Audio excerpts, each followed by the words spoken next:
ازيكم عاملين ايه؟ يا رب تكونوا بخير. صلوا على النبي واذكروا الله الا بذكر الله تطمئن القلوب. لا اله الا الله. بصوا بقى، بصوا الروب وعربيه قطيفه من تحت، والطرحه دي قطن عندي من زمان. ما قدرتش البس اللي هي التانية صراحه. يا جماعه النبي عربي عليه افضل الصلاه والسلام. تعالوا بقى نازلين هنا كده معانا. ما شاء الله معانا 4 كيلو من الدقيق. طبعا الاول حط لنا لايك واشتركي في القناه عشان يوصلكم كل جديد مننا باذن الله. ويا جماعه اللايكات برضه عشان خاطر ايه، اللايكات دي اللي بتشجعني وهي اللي بتحفزني ان انا اكمل معاكم. تمام. والفيديوهات والله بجد الواحد بيتعب فيها، يعني حقيقي الفيديوهات الواحد بيتعب فيها بجد. والجو ساقع جدا جدا حقيقي. اللي بيعمل حاجه ولا اللي بيطلع شغله كتر الف مليون خيره. تمام. احنا بصوا بقى يا حبايبي، معانا 4 كيلو من الدقيق، ومعانا السكر هنحط دلوقتي المقادير معاكم، ومعانا هنشوف هنحط 3 اكياس خميره فوريه ولا الاربعه. بس طبعا عشان انا ما بثقش في الخميره دي، مش لاقيه خالص اللي انا متعوده عليها يعني واللي انتوا عارفينها، فممكن احط من دي 4 لاني مش حباها ومش مرتاحه لها. تمام. ومعانا 4 كيلو من الدقيق، طبعا القرص ام لبن دي، ومعانا اهو 2 كيلو. وريهم يا احمد 2 كيلو في ايه، 2 كيلو ونص من اللبن. هنكمل بميه عادي، وهنحط سمنه جنة على زيت اللي موجود هنشتغل بيه. تمام. ومش شرط يعني ان عشان 4 كيلو لبن نحط 4 كيلو ولا 5 كيلو لبن، لا. تمام. القرص دي بتبقى حلوه يا جماعه. فلما صلى على النبي، لو عيلك رايح المدرسه، لو انت مثلا بالليل وعايزه تاكلي حاجه كده خفيفه، روح كده احنا تشوفي اللي على النار. بصوا بقى يا حبايبي، احنا بنرخن الدقيق عشان بس يخشوا هوا. تمام. بصوا عشان لو في حاجه طبعا تتشال وكده. صليتوا على النبي عليه افضل الصلاه والسلام. عليك يا رسول الله. طبعا انا ادعوا لي بقى نجيب منخل غير المنخل العجيب دون. والله بجد الجو رهيب. احنا يا جماعه النهارده عاملين في البقوطه، وقال لنا فلفل كده حار بقى، واحد حار واحد عادي، وهو الدنيا ايه بتمشي يوم كده ويوم كده. والله العظيم انا عايزه اقول لكم الرغم ان الفراخ غاليه، بس عايزه اقول لكم ملهاش طعم برضه، يعني ملهاش طعم. لما بجيبها كده اهو حاسه ملهاش طعم. استغفر الله العظيم يا رب. لو انتوا شايفين كده اهو، ده كده انا عملت كده ما شاء الله كيلو كده. انا خدت كيلو معاكم اهو، وده الكيلو التاني، ده الكيلو التاني.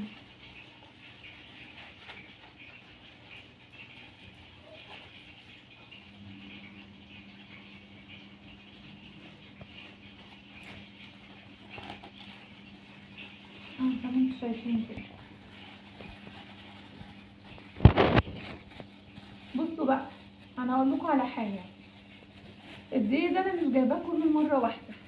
تمام. والله العظيم الدقيق والسمنه واللبن طبعا انا مش كل ده نازله جايباه كل مره واحده. انا جايبه مره كيلو دقيق، في 2 دقيق، في كيلو دقيق تاني كده، زي ما انا بقول لكم. والله العظيم يا جماعه يعني انا بجد ما يعني صادقه معاكم بجد. يعني حاجه بحاجه. وطبعا اللبن في بنت بتجيبه بتاع عشان كبسته قوي ما بينزلش. بنت بتجيلي كده كل اسبوع مره او كده اهو. فايه اللهم صل على النبي، فباخد وبعدين عندي في الفريزر. وبالنسبه للسمنه كنت جايباها برضو عامله كيلو وكام، 66 جنيه تقريبا. 66 جنيه السمنه الجنه دي. فالحاجه مش جايبينها مره واحده. هو بس اللي عشان ما بقاش كدابه، قبل ما اعمل دلوقتي رحت بعت جايبه كيلو من الدقيق الخميره في ناس بتبيعها ب3 جنيه وفي ناس بتبيعها ب2.5. وجبت الكيلو الدقيق كنت جايباها انا اللي عندي القديم، ال3 كيلو اللي عندي الكيلو عامل على 18. بنتي نزلت لما جابتهولي الكيلو عامل 20 جنيه، مفيهوش كلام. طبعا غالي لان انا جايه من وقت طويل، فبخزن بقى ايه الدقيق لما بكون عاوزه اعمل عيش، عايزه اعمل قرص، عايزه اعمل ايا كان، فبروح ايه مخزنه واحده واحده. فمش شرط ان انت لما يكون نفسك في حاجه تقومي تجيبيها يعني على طول كده، لا، حوش. وحاجه البيتزا والله ما بعملها برضو، ما بتبقى كلها عندي. انا بحوش اجيب الاول الجبنه الموتزاريلا، الاول اجيب اللهم صل على النبي الحشو اللي هيبقى من جوه، تمام. بس الزيتون مره، يعني ما بيبقاش كله يا جماعه مره واحده. وبقى ايه وريهم يا احمد، ركز معايا انا، ها. ده كده ايه اللي هو اتعمل من الدقيق. صليتوا على النبي. بس يعني حاجه كله هيمشي. روحي يا احمد شوف كده السمنه.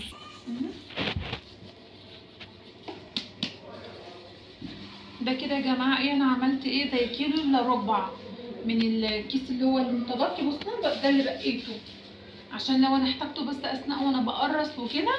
فدول ايه اللي انا بقيتهم بالصلاه على النبي كده عليه الصلاه والسلام. وانزلوا بقى كده كومنتاتكم بتفرحني وبتسعدني والله.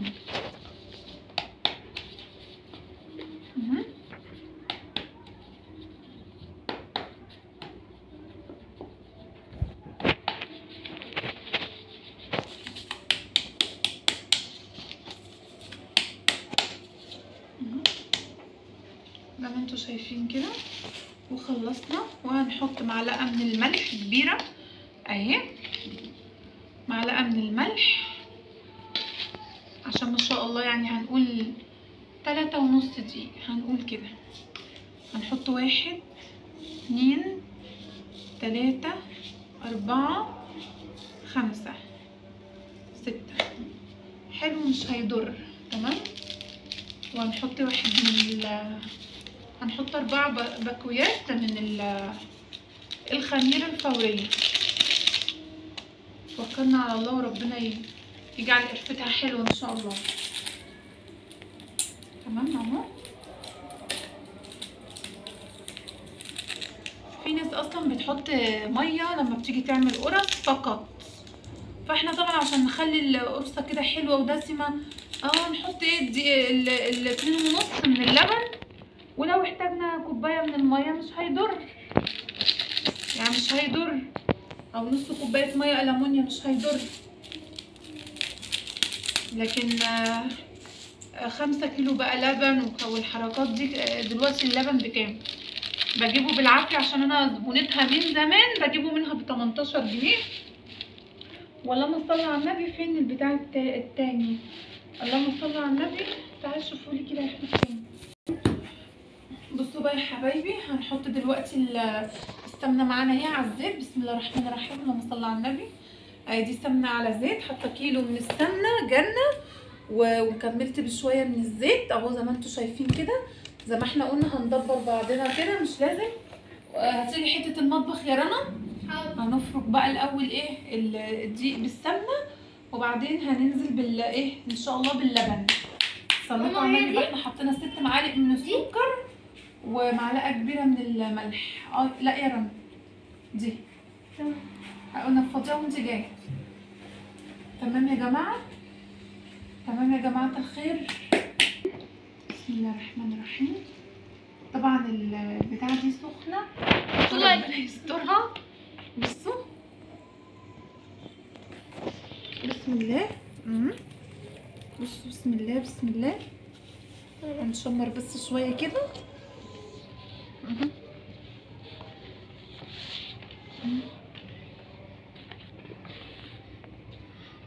كله هيمشي، كله هيمشي. هتقولي لا ده لازم دي لبن كتير، لا حلو بقى تعينيه في الفريزر. هنكمل وهنحط الباقي. بسم الله الرحمن الرحيم. بسم الله. طبعا مش عارفه امسكها سخنه اهو. ثواني ما شاء الله، الله اكبر، الدقيق كتير. فانا قلت اعمل بالمره يا جماعه، عشان ايه؟ عيالي بيحبوا القرص، والفين ربكم والحق بيبقى غالي، فدي بتنفع هنحطها عليها حته جبنه، باكل بقى حته جبنه قديمه. رنا شوفي احسن يكون ده مطرنا.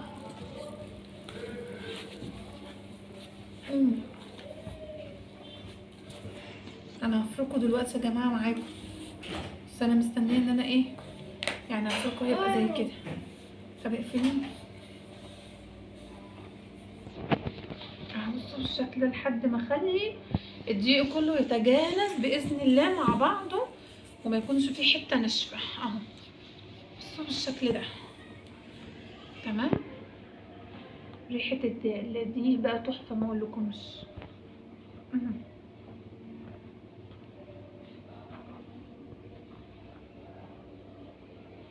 الروب مكتفني والعبايه وحاجه ساعة بقى حاجه والله. يعني اول ما قمت انا وبنتي بقول لك ايه،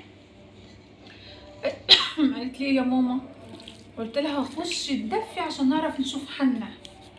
والله قلت لها خشي اتدفي، اتكببت كده. خشي اتدفي والبسي. وراحت مكببه نفسها. لقيت احمد نفس الكلام برضو، ما يقول لي انا سقعان يا ماما. انا سقعان يا ماما. فبعدين بقول له لا بيقول لي هجيب حاجه تدفى. قلت له لا تتدفى، لا حاجه تتدفى تتغطى بيها معناها هتنام وهتكسل وما احناش عاملين اي حاجه في يومنا. قال لي يعني ايه؟ قلت له يعني خش تقل على نفسك زي ما انا عامله انا واختك عشان تعرف تتحرك في الشقه. صليتوا على النبي يعني في مرات بس. فما عيلك يجي يقول لي كده، اقول له خش تقل عشان تعرف تتحرك. لكن تقول لي اتغطى دي معناها خلاص مش هنعمل حاجه ودنيتنا خلاص بقى الحمد لله. بصوا يا جماعه قربت اهو كله يتجانس مع بعض ازاي ما شاء الله اهو. واحده واحده، محدش بيجري ورانا، واحده واحده. هحط شويه بس من السمنه تاني اهو اهو.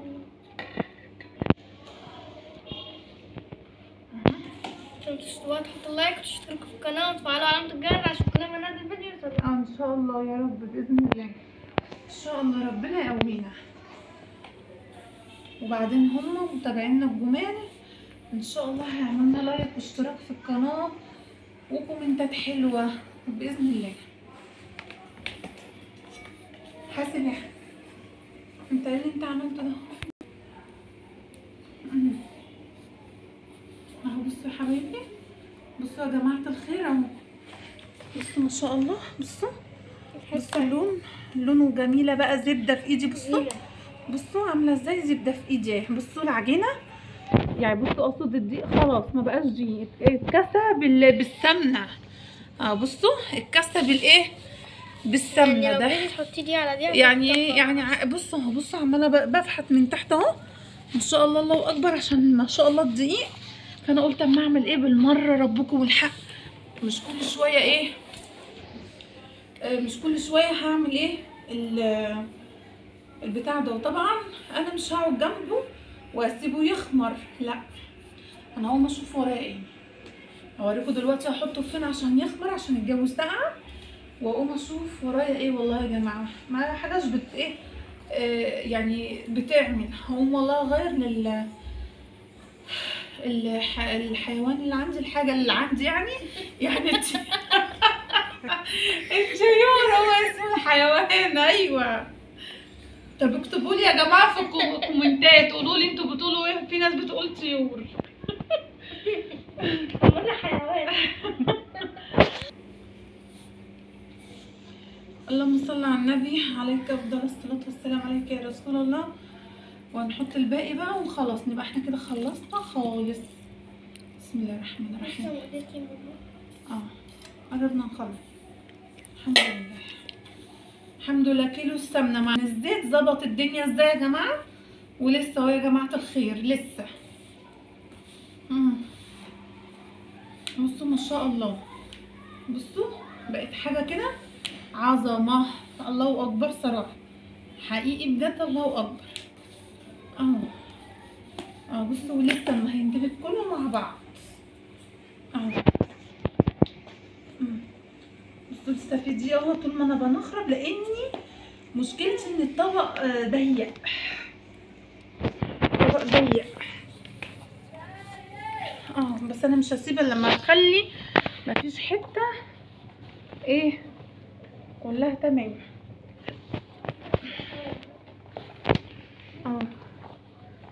زي ما انتوا شايفين حته كده بقت ماسكه اهي.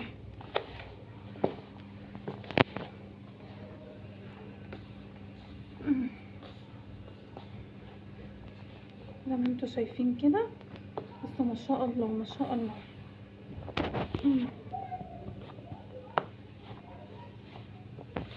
بص انا كل ده بدور على دقيق. نعمل بقى كده كده كده اهو، نفس الكلام.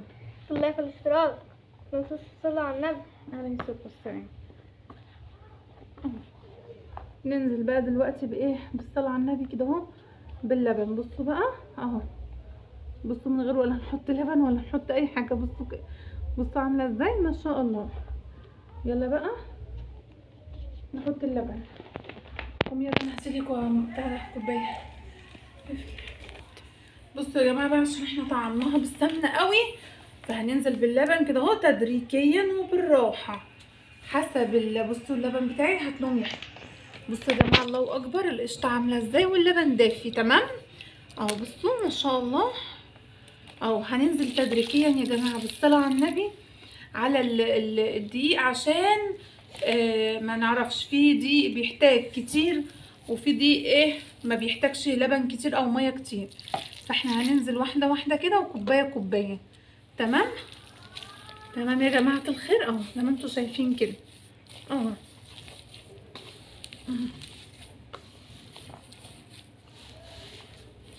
واحده واحده تدريجيا كده. ده ريحتها بدأت تطلع. ريحتها، ده ريحتها يا نهار ابيض على الجمال ما شاء الله تبارك ريحتها الله. كأن احنا سويناها بسم الله خلاص. الرحمن الرحيم. يا بصوا لهوي المنظر، دمرنا. بصوا الجمال كده حلو كده حلو. يخمر معانا بسرعه باذن الله.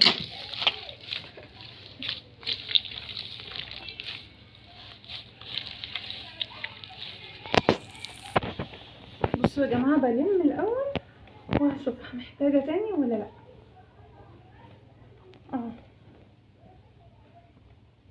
واحده واحده زي ما قلنا، محدش بيجري ايه ورانا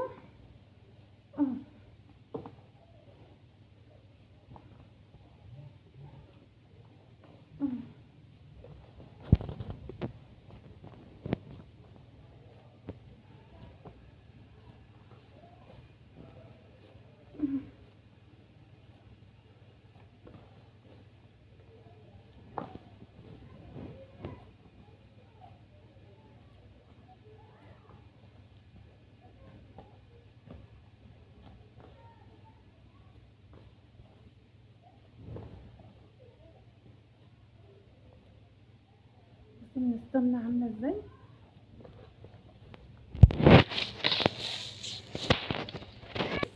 بصوا بقى يا حبايبي، هي ابتدت اهي. بصوا تفتحي معانا. انا عايزه اقول لكم لازم تخدموها حبه. يعني ايه تخدموها حبه؟ يعني تفضلوا تعجنوا كده. بصوا اهي، بصوا ما شاء الله العجينه اهي. بصوا اهي زي ما انتم شايفين اهو. طبعا هي لازم ترتاح حبه وتبقى احلى من كده كمان. لازم بقى ايه تخمر اهو. بصوا بصوا زي ما انتم شايفين ما شاء الله تبارك الله بس طبعا ايه هي مش مساعداني في الفرد يا جماعه، لانها مع انها برضو بتفرد معايا بس مش مساعداني، عشان هي خلصت وبقت زي الفل معانا اهو. هنسيبها بقى تخمر حبه كده. ومادي كيس من اللي هو بيض بنحط فيه العيش الشرانه وهات المقص. حاضر. تمام وايه، وهنسيبها حبه تخمر. بصوا بقت زي الفل وفتحت معانا ولسه كل ما هتتفرد كل ما هتبقى زي الفل اهو. زي ما انتم شايفين كيس عيش بصوا بقى يا حبايبي اهو، زي ما انتم شايفين كده هنحط الكيس دون اهو، وبعدين هنحط فيه من فوقيه على طول المفرش ده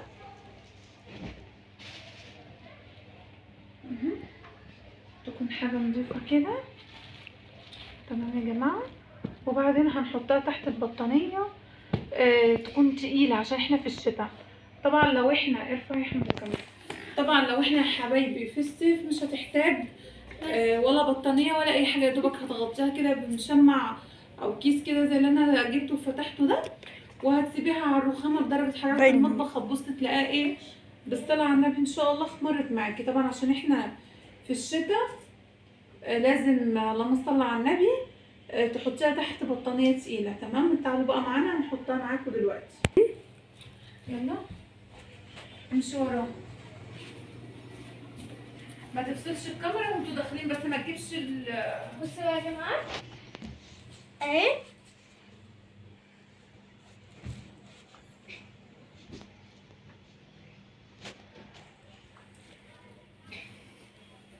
قولي لهم يا رنا هنسيبها شوية. هنسيبها شويه احط لهم الزيت، احط عليها حبه كمان، بس كده خلصت. بصوا بقى يا حبايبي، بصوا ما شاء الله عليت معانا ازاي. طبعا انتوا كنتوا فاكرين السمك تحت، بصوا ما شاء الله، بصوا حاجه كده بقت، بصوا بسم الله ما شاء الله، بصوا كريمه والله بجد، الله اكبر بجد، حاجه عظمه. تمام. بصوا بقى يا حبايبي، ما تاخدونيش بقى بصوتي لان انا حاسه ان انا تعبت كده مره واحده يعني، فما تاخدونيش بقى. هنبتدي بقى ننزلها كده ونقطع اهو بسم الله. تمام. الطبلية دي طبعا احنا مسحينها يا جماعه زي ما انتم شايفين كده. طبعا انا هسيب ماما بقى عشان ماما تعبانه شويه. رنا بقى لما لقيتني تعبانه فقالت يا جماعه تساعدني حبه وكده. تمام. صليتوا على النبي كده، اذكروا الله، الا بذكر الله تطمئن القلوب، لا اله الا الله سيدنا محمد رسول الله. احنا هنكبرها شويه اهو العجينه، عشان ايه احنا يعني ايه في بيحبها كبيره يا جماعه. يا جماعه الخير كده، بصوا صلوا على النبي كده، ندهن ايدينا زيت. انا ما بحبش ايه اني انا يا جماعه اعمل بالدقيق خالص، ولا بعمل العيش يعني احط تحتيه كده دقيق، لا ما بحبش. اه زي ما انتوا شايفين كده، وهنفضل نقطع كله بالشكل ده اهو، كله هيبقى بالشكل ايه ده. وهنرققها برضو اهو، نعملها كده. بصوا العجينه لينه معانا وزي الفل ازاي، زي الفل اهي. طبعا بتاع ده اهو، اللهم صل على النبي، اللبن حطيت على قد ما العجينه اخدت مني. محدش يقول لي طب انت حاطه اللهم صل على النبي العجينه حطيت لها قد ايه لبن. لا هو ما حطيتش ميه، طلعت الدقيق ما شاء الله محتاجش حاجه ايه خالص، محتاجش بق ميه، وما حطيتش اللبن كله. طبعا حسب الدقيق يا جماعه، يعني حسب الدقيق. طب وريني يا كبيره هتعرفي تعملها ازاي. يا رب يستر. دخلت في حرب مع ماما. يلا نشوف ماما تعملها ازاي بعد كده نعمل زيها. يا رب يا ساتر. ايوه كده. مش عارفه. انا نفسي ما بعرفش اظبط ايدي في القطعيه. قولي يلا تاني كمان واحد نشاهد من الاول خالص. اوعى حد يدخل في مسابقة معلومات. لا بس لازم تتعلمي كده. طب نعملها كورة كده وخلاص.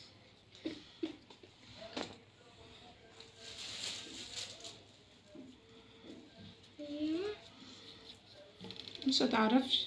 ثواني هاتي بقى كده يلا. كنت هعملها اصلا انت لا، اسكتي هتتزيد بقى. في ايدك. لا ولا ينفع ان هي تعمل ده، هي ممكن كده هتخلي ايدها تتمسح في قلب العجينه والموضوع انتهى. بس كده.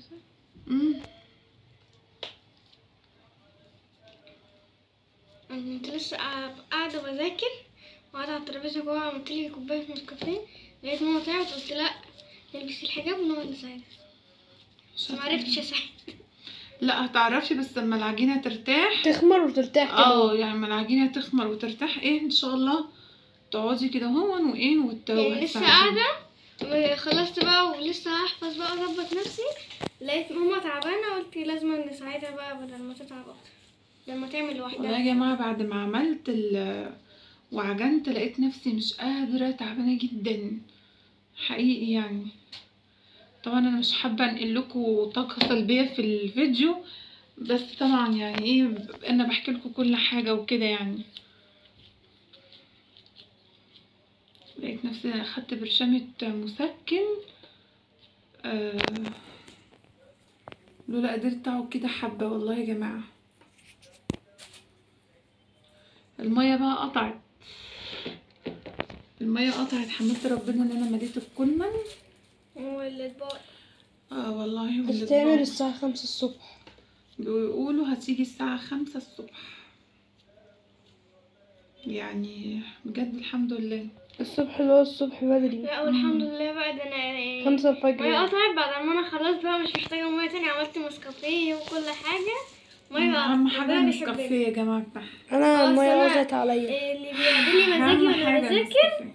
اللي بيعدل لي دماغي وانا بذاكر بس النسكافيه. انا عايزة اقول لكم يا جماعة العجينة مش عايزة اصلا اللهم صل على النبي، مش عايزة زيت ما شاء الله اصلا، ولا عايزة دقيق ولا حاجة، يعني هي ما شاء الله. في القناه وعلى الجرس عشان يوصلكوا كل فيديو جديد احنا بنعمله. دول حبايبنا واكيد هيحطوا اللايك، اكيد هيحطوا اللايك ان شاء الله.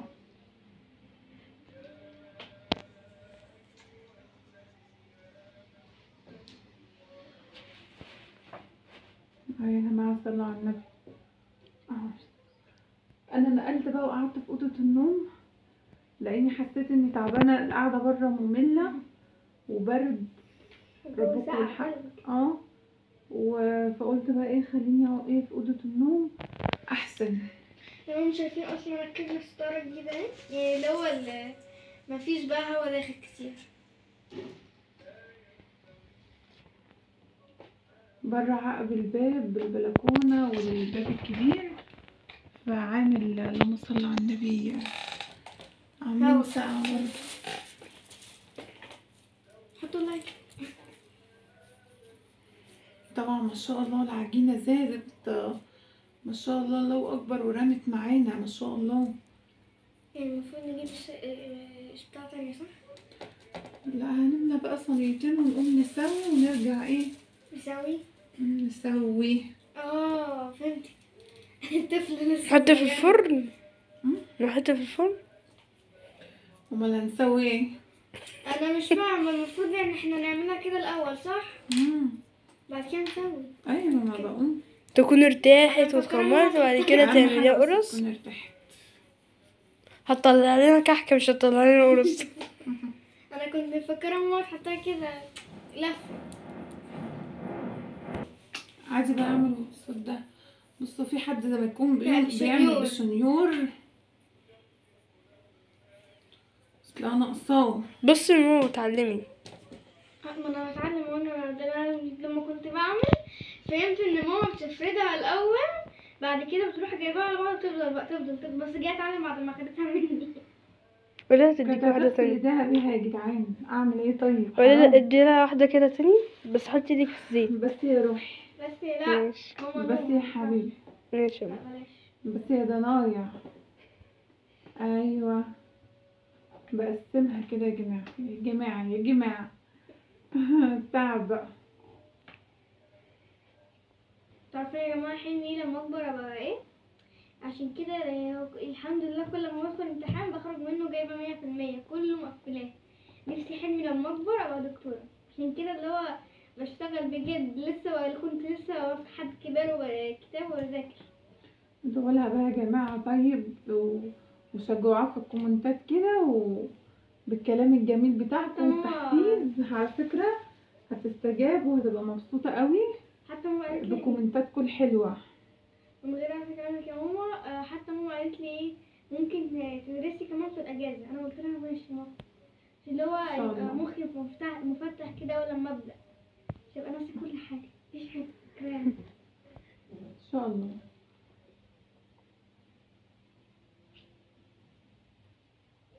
ان شاء الله باذن الله كله هيتعمل باذن الله.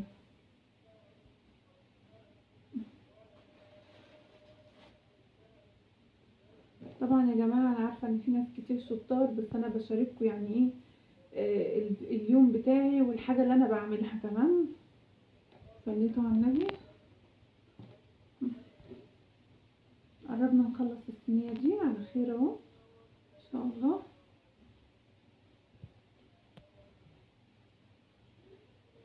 احنا عملنا القرب دي قبل كده بس كانت يعني لا قدنا، بس المره دي احنا عملنا كتير. عملت ما نعملش كتير عشان تاني. خاطر ايه؟ ده 4 كيلو. يقعد 3.5. وفي يعني 4 كيلو ولا تلت؟ لا لا مش فاهم في الساعة الحاجة. 4 على تلت. عادي يا جدعان بنتعلم يعني يعني. 4 الا ربع، 4 كيلو الا ربع.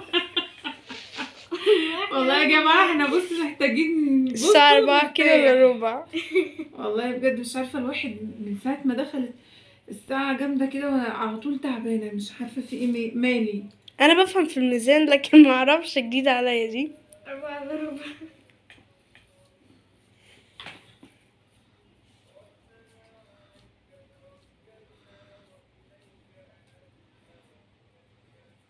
الأمهات دي خارقات، حتى لو حاجة ضايعة تخش تجيبها لك، انت مش شايفها بس هي تخش تجيبها لك حتى لو تحت الأنوار. ما عشان انت مش مركز.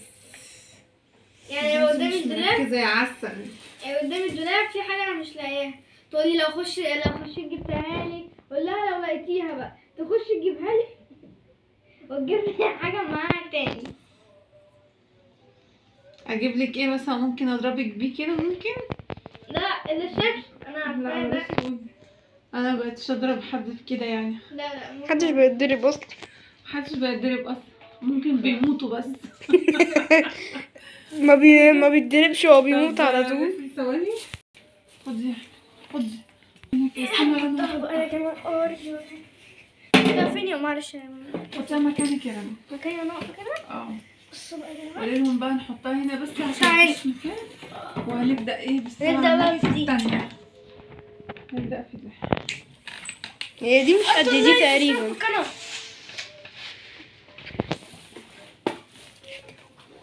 بصوا انا زي بقسمها كده، موريش يا رنا. بصوا يا جماعة انا زي ايه بقسمها، يعني زي ما انتوا شايفين كده، زي ما يكون ايه بقسمها. تمام.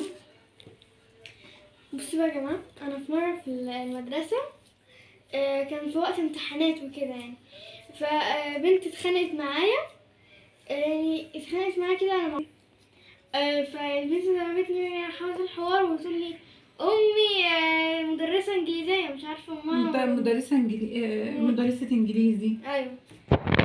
مش عارفة بقى إن جابت لي رئيس الجمهورية اللي هيرفدني من المدرسة. فالمهم ضربتني وحصل ايه ونزلت من المدرسة. فجت المرة اللي فاتت برضو فضلت ماما عايزة تشوفها وعايزة تحاسبها على اللي هي عملته معايا. عايزة اشوفها يعني عشان ايه ليه كده يعني، وايه اللي هي عملته. ففي مرة احمد كان دور امتحانه بقى، فكانت نازلة بس هي امها بقى في المدرسة، فبتنزل تروح بعديها قبل ما امها تيجي. فنزلت فماما شاورت لها عليها، مشيت الشارع وماما سألت احمد ومشيت عشان تجيبني حق. انا بقول لها يا جماعه انا رحت، لو هي بنوته كده جميله وهاديه في نفسها ومؤدبه يا جماعه، انا اكيد ايه يعني ايه هصالحهم على بعض. تمام. بس هي يعني فالبنت اتكلمت بطريقه غير لائقه خالص، وبطريقه مش كويسه خالص خالص بالمره. فالمهم ايه، رحت قايله لها ايه، قايله لها انت بتتكلمي كده ليه؟ فواحده من صحابها اللي واقفين بيقولوا لي ايه، على فكرة دي مامتها مدرسة في المدرسة. قلت لها يعني ايه؟ يعني عشان مامتها مدرسة انجليزي في بتاع دي في المدرسة ايه ما بنخافش؟ انا مستنياها ايه، روحي وهاتيلي مامتك دي وانا ما بخافش ورهاني. قامت مامتها جت هي كمان، عايزه اقول لكم مامتها رخة بتتكلم باللغه اللي هي ايه بتاعتها دي، راحت تعمل لي ازاي، معلش اصلها متدلعه تعملي ايه، باباها بتاع ده ظابط ومامتها مدرسه وهي اخر عنقود، فلها حق ان هي ايه تتدلع وباباها يعني. مدلعها قوي. طب وباباها مدلعها قوي عشان مامتها مدرسه، انا بكلمكم بنفس طريقتها، مش انا اللي بتدلع، هي اللي بتعمل كده.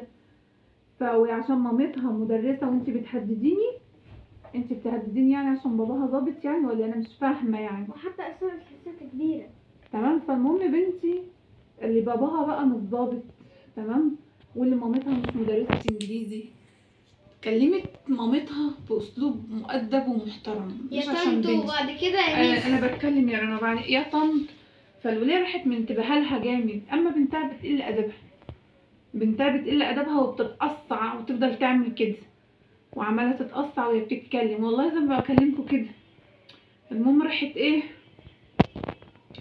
راحت الوليه راحت باصه لبنتي، اللي هو عشان خاطر شايفه بنتي بتتكلم بادب، راحت باصه لها كده، والله يا جماعه زي ما بكلمكم كده.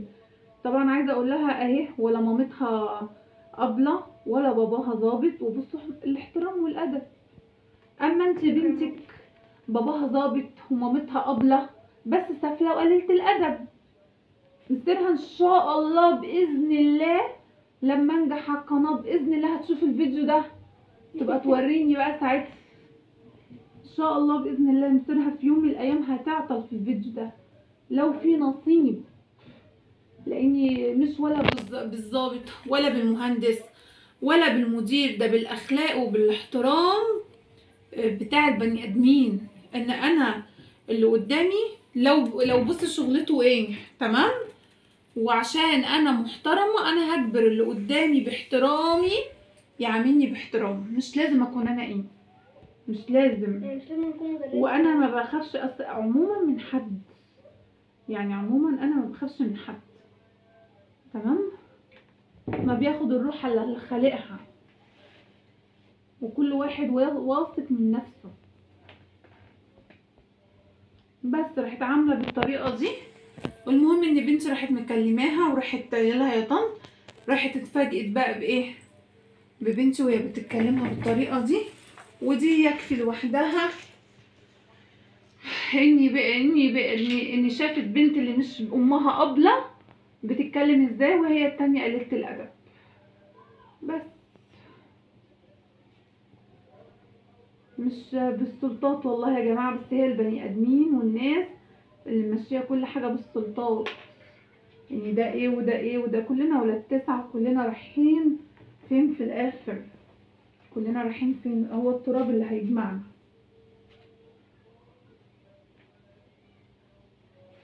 ولا ده هيتدفن في الستار ولا بيقولها ازاي، ولا ده هيعمل له فيلا وهيروح يدفن فيها، كلنا ولاد 9. ولو انا غلطانه في الكلام ده قولولي.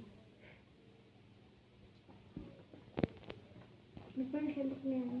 ربنا يخليك يا حبيبتي. عايزه تتمسح خليها مكانها هنا في الارض، في الارض والله يا رنا. ماشي. حطيها وحطي بقى ايه منديل على المزحزح. لا يا حبيبتي اللي احنا كنا بنعمل بيها، شوفها فين. هي المفروض هنا خلي بالك اني اصور على فكرة. دي خلي بالك. ماشي. معلش يا جماعة انا عادي سنين قدام الكاميرا. طبعا والله يا جماعه كانت اختي هتيجي تقرص معايا وكان جايه، بس عندها بنتها كان عندها بتاع ده امتحانات، يبقى عندها امتحانات كل اسبوع، فقلت والله تيجي، وكنا نقعد كلنا كده اهو ونقعد كده والعيال كده نطلع القرص وتاكل وهي سخنه. فاهمة يا جماعة؟ تمام. مسحتها كويس؟ كويس قوي كمان، ده احمد قال لي خلاص كفاية. طب خلي بالك، هاتيها طلعها حطيها هنا على الحرف عشان ما تلقطش تراب. بصوا يا جماعة دي تاني سنة بس ما كملتش. لا لسه ان شاء الله تكمل على خير. المهم يا جماعة انا اخدت حقي اتاخد، بس مش انا اللي اخدت، صحابي. احنا كنا المفروض امتحانين بس امك الاول وبعد كده صحابك. امك وبعد كده صحابك. طب ما هو لا الحق يتقال، قالت صحابها الاول عشان هما اللي كانوا معاها. انا عرفت بعد ما هي نزلت وما لحقتش البت ده، تاني يوم لقيتها البت نازله ورانا شاورت لي عليها. المهم يا جماعة المفروض ده كان بيبقى فيه امتحانين، امتحان عربي وامتحان دين. فانا امتحنت العربي ونزلونا فسحة، فانا مش كعادتي بقى ان انا المفروض بنزل مع اصحابي على طول الفسحة دي. كان لسه بقى الامتحان التاني، ففضلوا يدوروا عليا وانا فضلت قاعدة في الفصل. فضلوا يدوروا عليا لغاية ما زهقوا طلعوا الفصل ما لقونيش، فلقوني قاعدة في الفصل. فسألوني ايه مالك زعلانة ليه؟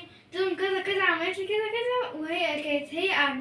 فجه بقى المفروض ايه كلنا نقعد، المستر لسه ما جاش، فشاورتهم عليها راحوا ادوها علقة وكسروا لها النضارة. يعني هم اصلا اللي خدوا لي حقي. هما زعلوا وهي استفرست بيها البت لوحدها تحت في المدرسه، فلما لقوا رنا زعلانه وقاعده بتعيط فراحوا ايه يعني هي صعبت عليهم رنا، راحوا ضاربينها. بس مش رنا اللي قالت لهم ضربوها، هي بتشاور بتقول لهم هي دي يعني هي دي، ايه فراحوا هم اللي ضاربينها يعني. كسروا لها النضارة. فهي مامتها بتشتكي لي حتى بتقولي بصي سلطت صحابها. قالت لا يا طنط انا ما سلطتش صحابي، بس قلت لهم كذا كذا ضربتني وعملت كذا كذا، فراحوا ضربينها. انا مش قلت لهمش روحوا ضربوها. المهم حد يتاخد مش انا اللي اصحابي.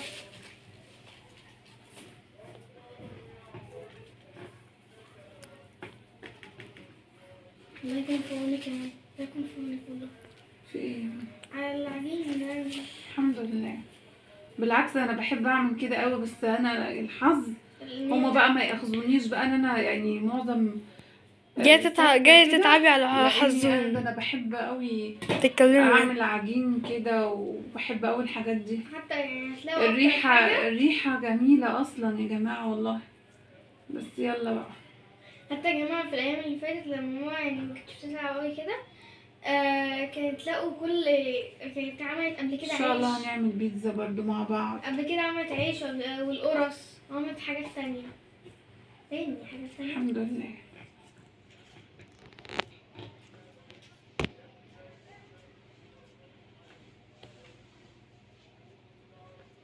وخشوا برضه شوفوا فيديوهاتنا القديمة، شوفوا رسائلنا ايامنا اللي فاتت، ادونا رأيكم.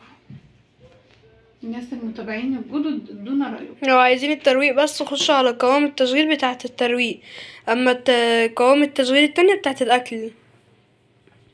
هيك هم متابعين.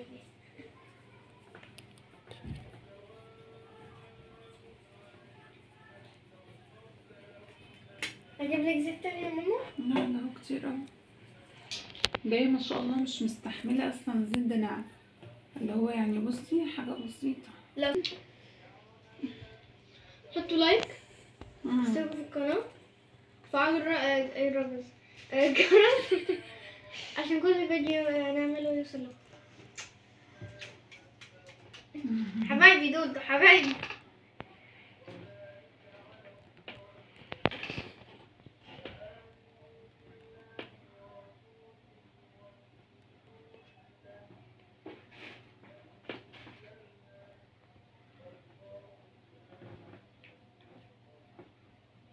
عارفين يا جماعة انا ماما دي بالنسبة لي مثالية، عشان مرة صاحبتي كنت بتكلم مع صاحبتي فبتقولي ايه رأيك نخش في مقارنة من اللي امه بتعمل اكلات احسن وكتيرة. قلت لها ما بلاش انت، يعني ماما عملت لي كل الحاجات اللي بتيجي من بره.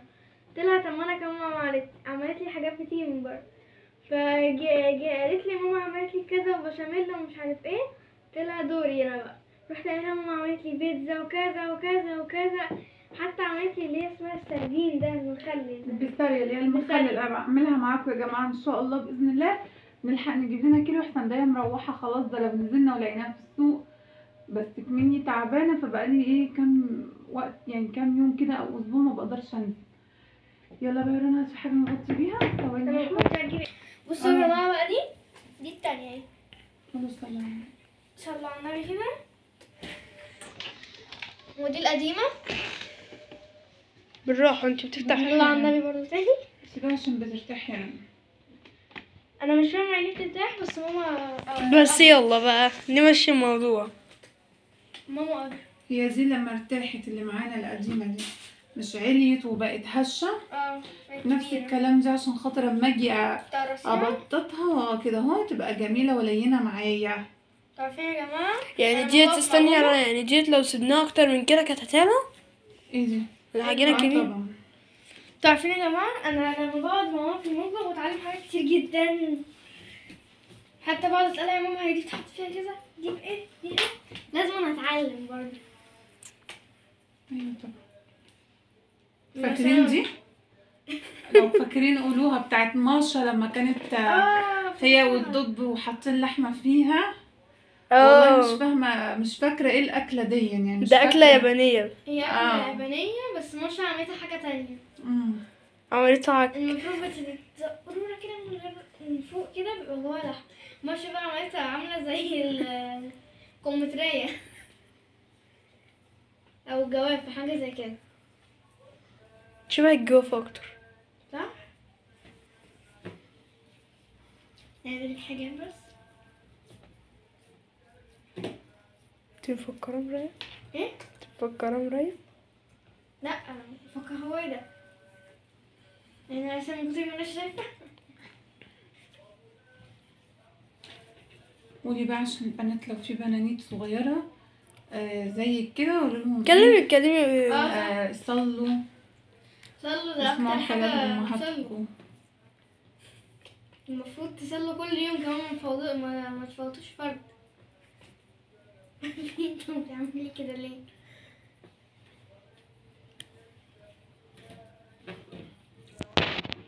نزلوا برامج كده على الدين، ومثلا اللي قراءته كويسة روحي وريهم على التليفون بتاعك انت منزلة. وراكي. هو البرنامج اسمه مسلمون. لا باين مسلمون. مش انت مش ده اللي انت نزلته. هتلاقيه اسمه مسلمون. عشان ده نسخة تانية تقريبا، نسخة البيتا. بصوا بقى يا جماعة، ده يعني قربي. هما حلوة في حاجات حلوة كتير. ده بيدن في نفس الوقت، بتظبطه الأول على موقع الأذان، وبعد كده تقدر تسبح منه.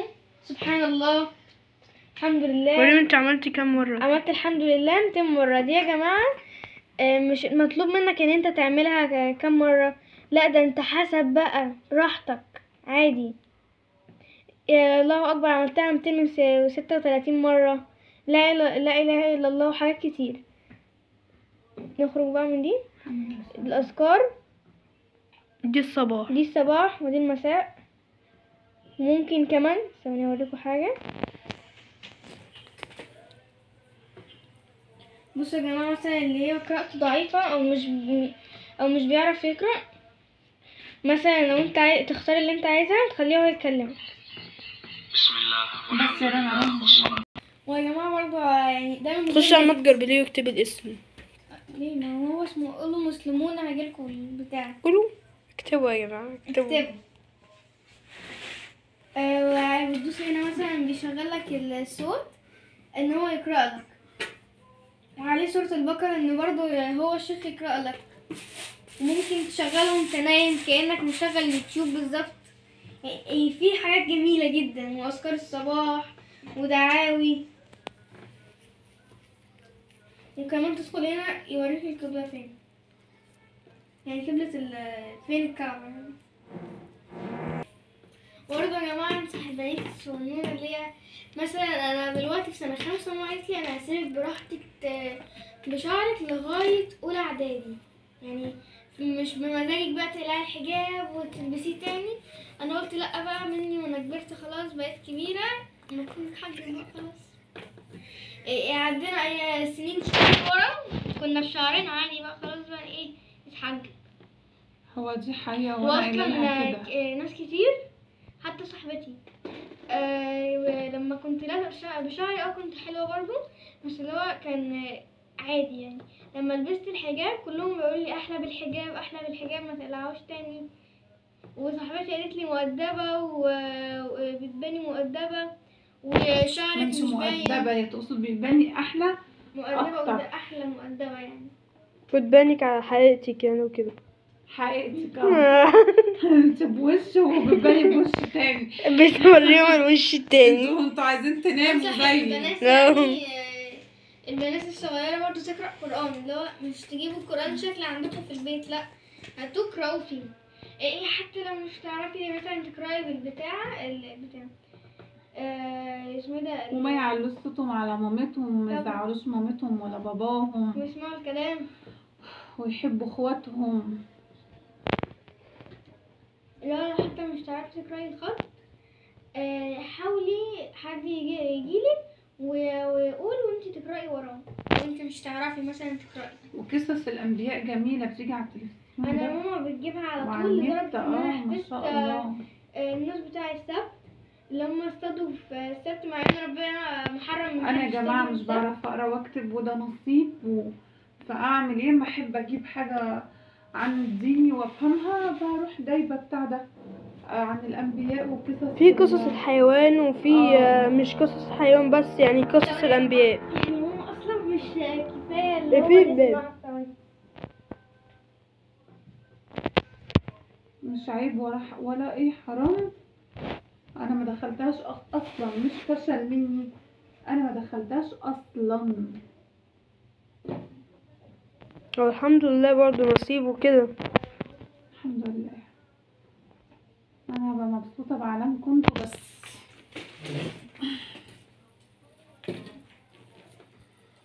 والله يا جماعه القرص دي كانت عايزه اللمه. انا عاملاها بقى كده ما شاء الله عشان ايه عينهم في الفريزر يقعدوا بقى معايا ايه وقت شويه كده. ويا جماعه برضه اللي هو ماما مش مكفيه ان انا اسمع، بس جابت لي كتب عن وفاة الرسول والهدهد سيدنا سليمان، وفاة الرسول صلى الله عليه وسلم. ثواني حطوا لايك. قربت اخلص اهو يا جماعه، بالصلاه على النبي اهو خلصنا.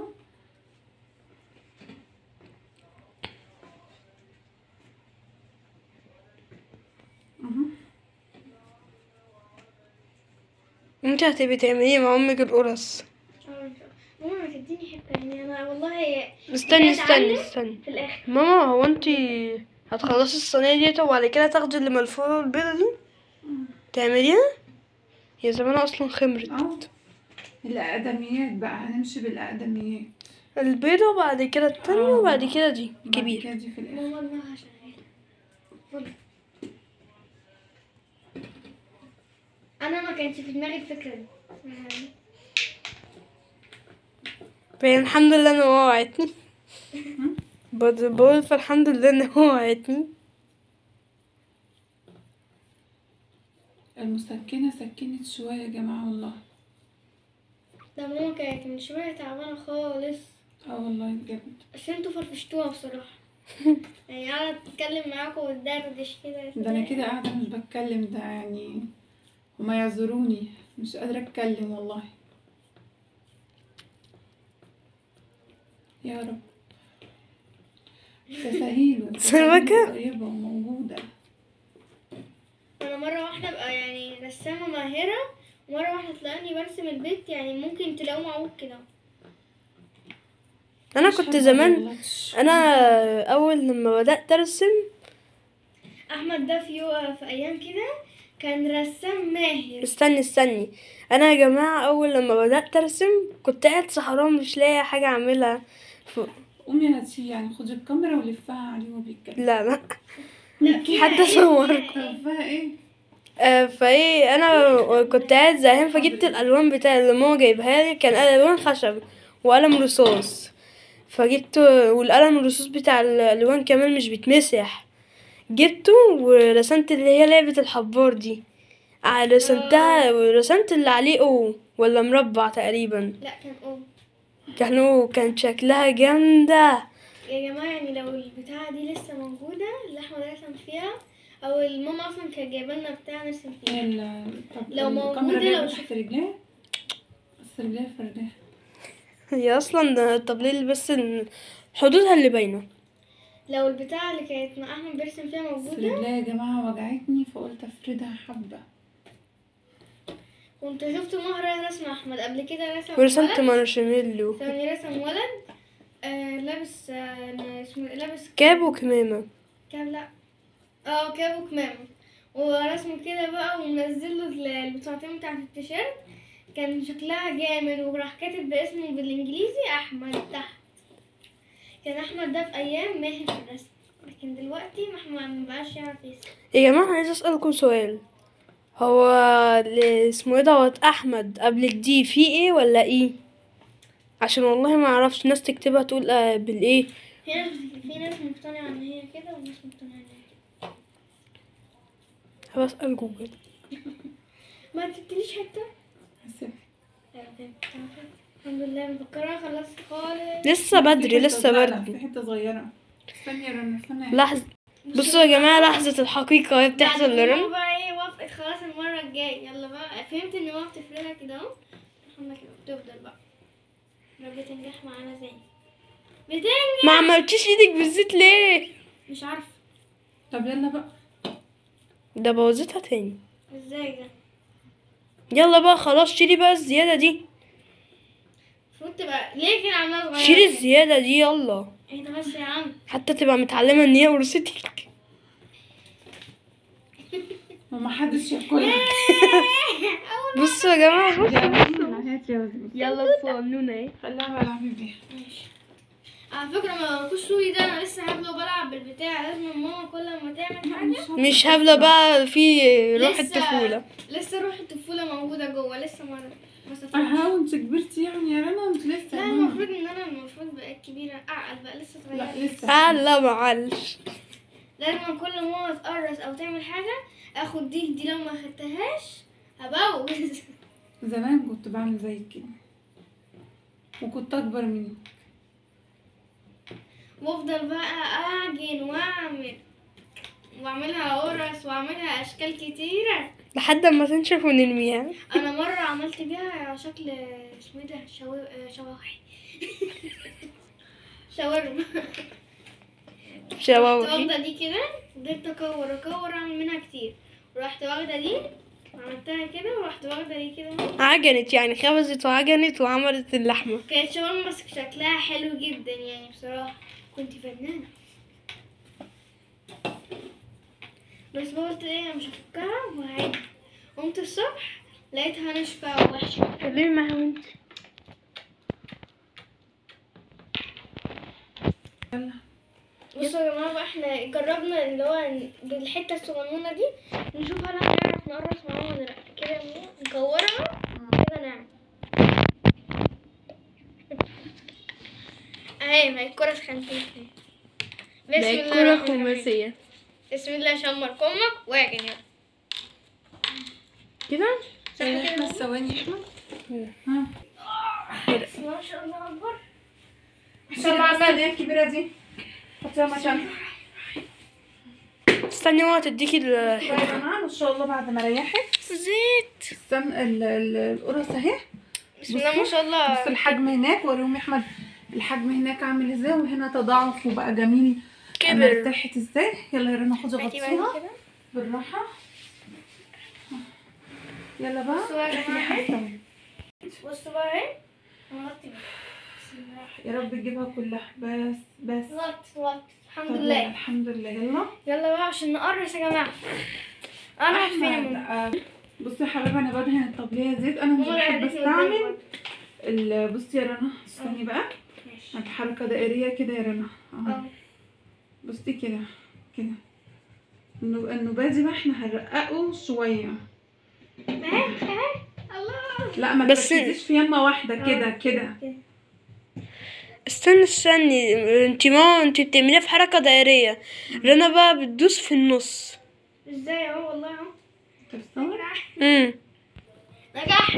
بصوا بقى نجحت. بتاعت رنا، ما هي شبيهة لدي، بس بتاعت ماما احلى طبعا. دي كبيرة ودي صغيرة، برضو مش عارف الفرق. حلوة والله انا حسيت بشعور ان انا ايه. اوعي تحسي بيه. تعلمي بقى شيليها لوحدك، اوعي تتعلمي يا رنا. حاسبي. شلتها دماغي يا حبيبي. زيتي تاني يا رنا. ازاي تعمل ايه فيه؟ لا بعد في القرصة التانية زيتي تاني احسن. عادي عادي. شايفة الحتة دي؟ عشان يعني ايوه كده هاتي الزيت قدام. شكرا. حط لايك. بصوا يا جماعه الشكل ده دائريه زي ما انتم شايفين كده اهو. اهو وهي كده برضو اللي لسه هنسيبها ترتاح حبه. تاني لسه اعملي يلا. بعمل اعملي في حركات دائرية كده. استنى بس عشان مش عارفه بتلف حركات دائرية. ده اعملي زي بتاعت ماما كده اهو.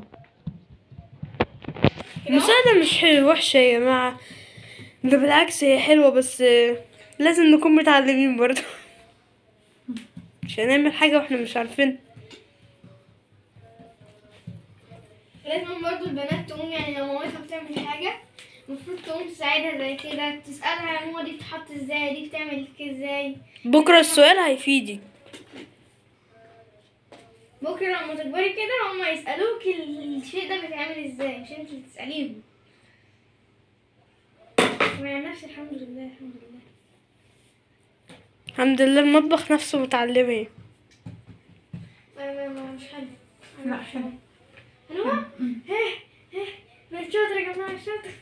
حلو عادي، بس لو تعديل بسيط. يعني اتعلمت اهو تعملي البتاع عشان تخمر. زيت قدامي. بصي زيت هنا. رن بس انا عايزة يبقى قدامي. اتعلمت ازاي تعمليها كده زي الحركة بتاعت امك دي. في الاخر خالص. بقى مش انا قلتلك هتتفرجي عليها حبة هتفهميها، واتعلمتي تقرصي. بس اتعلمي تعجني. عجني. تعجني اللي هو اه. لا انا بعرف اعجن، مش صعب العجن. والله العجن مش صعب صح يا ماما؟ ماما بتقول لا. والتقل بتاعه ماشي يا جدعان. اكيد انا مش هعمل وانا صغيرة يعني. فاكرة حطوا لايك.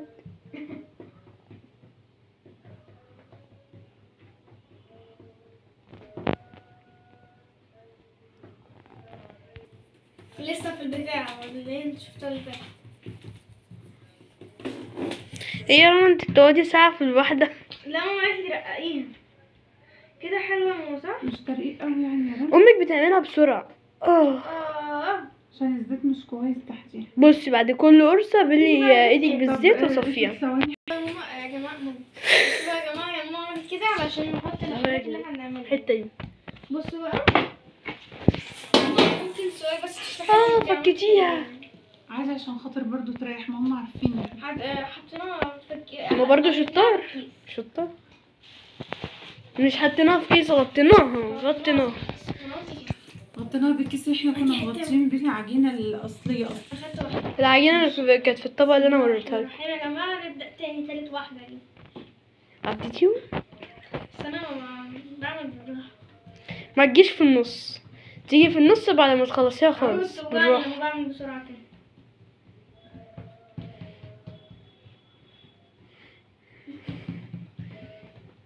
بصوا امك كبرتها ازاي وانت لسه التك جامد. حسب العجينة. لا يا أحمد طالي هبل يا رنا. مش بعرف. حسب العجينة يا أحمد ما في أنا إيدي مش مظبوطة في القرص، أنا مش هبقى كدابة وأقول إيه في قرص ده كبيرة وقرص صغنونة. قرص صغيرة. يعني ماما انا حاولت.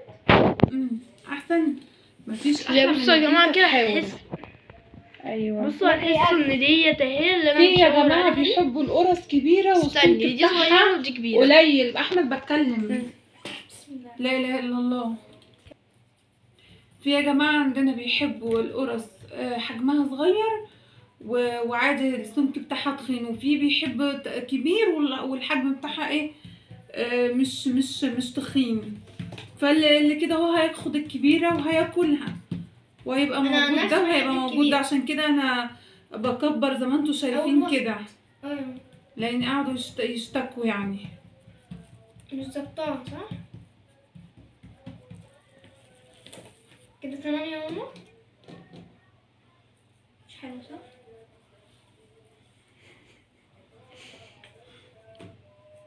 لوزر. يعني انا محتاجة اتعلم شويتين تلاتة 2 لا مش عارفة. واصل. انا امي ماهرة. بسم الله. خايفة لما وضع تاني. يا رنا ما بصوا، انت امك بتحط بطن صوابعها انا كده. عندي فكرة، احنا هنسيبها كده اهو لغاية ما ماما تعمل دي ونتعلم منها حاجة. ها؟ كملي.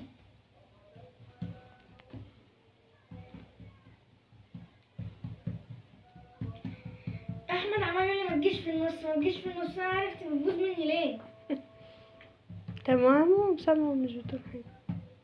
اهي بصوا بتتعمل ازاي، بوكل في كل الاماكن كده. احمد قال لي اعمل انت كده. بتضربي رنا بس. ماما بتعمل كده كده. احمد قال لي اعمل كده. يا جدعان بقى عادي، انا ما خلصتش قبل كده.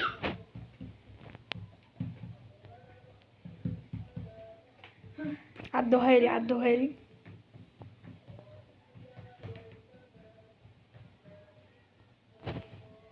طبعا دي يا حلوة جماعة أوي بقى الجو دي ده. اسمها ايه، المعاناة مع الورث.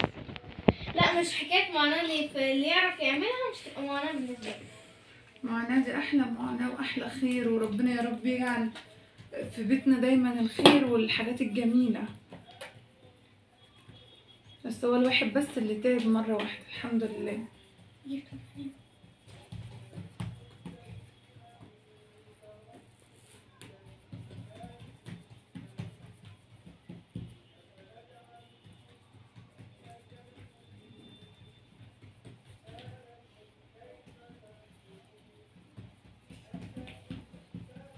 لازم كل شوية نعملها كده عشان انا بالذات بتبوظ مني.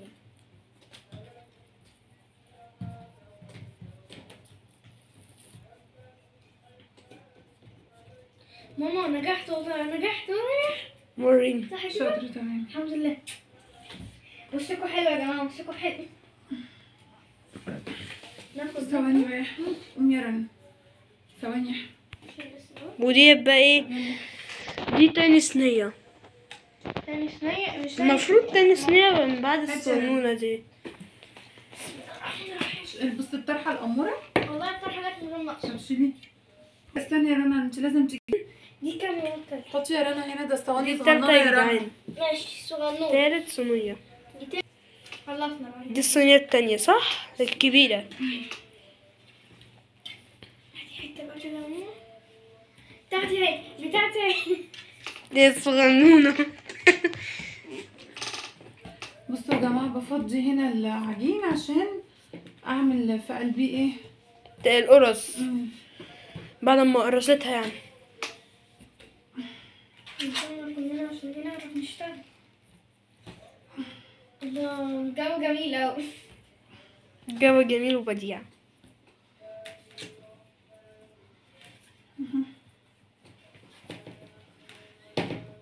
لازم برضه نظبط شغلنا، مش اللي هو نعمل حاجة خلاص. بنفسي تطلع حلوة.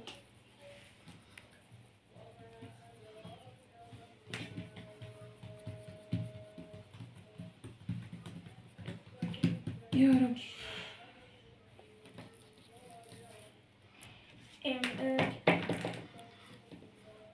تاخديش من اللي هنا، هناخد من على الصينية. تمام. اهي تاني واحدة تنجح.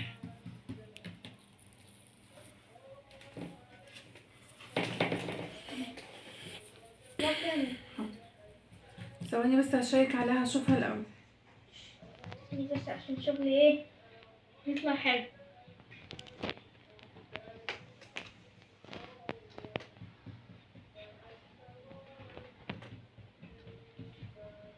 لازم نساعد امهاتكم. ماما تقعد تقولي كتير انتي يعني بتعملي حاجات كتير، تذاكري وتعملي معايا، بس ماما تقولي هما حاجتين حلوين، تبقي شاطرة في عملك وتبقي شاطرة في مطبخك. اقول لها ماشي. أيوة، أنا على طول بقول لها كده. على إيه؟ على ربع ساعة؟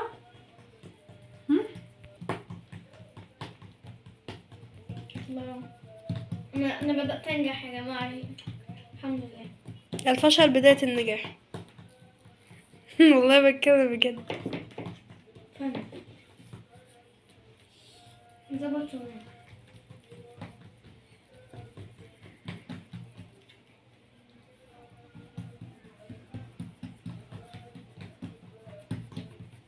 دي تاني واحدة نعملها بسرعة كمان.